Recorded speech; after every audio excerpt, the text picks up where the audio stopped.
આ બાબતે ખાસ કરી વાત કરવામાં આવે તો લીંબડી તાલુકાના બોરાણા ગામના જયપાલભાઈ પરમાર દ્વારા દલિત સ્મશાને જવાના રસ્તા ઉપર કઈ રીતે નનામીને લઈ જવામાં આવી રહી છે તેનો વિડીયો વાયરલ કરી અને પોતે એક સામાજિક કાર્યકર તરીકે અવારનવાર રજૂઆત પણ કરી છે. તેમ છતાં આજ દિન સુધી કોઈપણ પ્રકારની કાર્યવાહી નહીં કરતા જયપાલ પરમાર દ્વારા આ વિડીયો વાયરલ કરવામાં આવ્યો હતો. પોતે પણ સામે આવ્યા હતા. ત્યારે શું આ વિડીયો વાયરલ થતાં સ્થિતિમાં સુધારો થશે ખરો કે લોકચર્ચાનો વિષય બન્યો છે?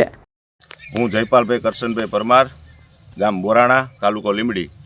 હવે અમારે દલિત સ્મશાનને જવા માટે વર્ષોના વર્ષો વીતી ગયા, પણ અમારે 5-5 ફૂટની હાઈડે પાણીમાંથી સ્મશાન ડેડ બોડી લઈને જવું પડતું હોય તો આ તંત્રને વારંવાર રજૂઆત કરવા છતાં પણ આ તંત્ર કોઈ ધ્યાન દેતું ન હોય.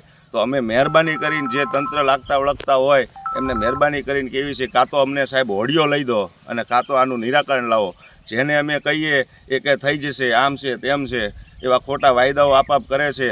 તો અમે સરકારશ્રીને અને જે તે લાગતા ઓળખતા અધિકારીઓને અમે કહીએ કે સાહેબ તાત્કાલિક આનું નિરાકરણ લાવો. અમારે આ 5 મહિના 6 મહિના એવી તકલીફ સાહેબ પડે છે કે અમારે માથે સબ લઈને જવું પડે છે. બરાબર, તો તંત્રને અમે.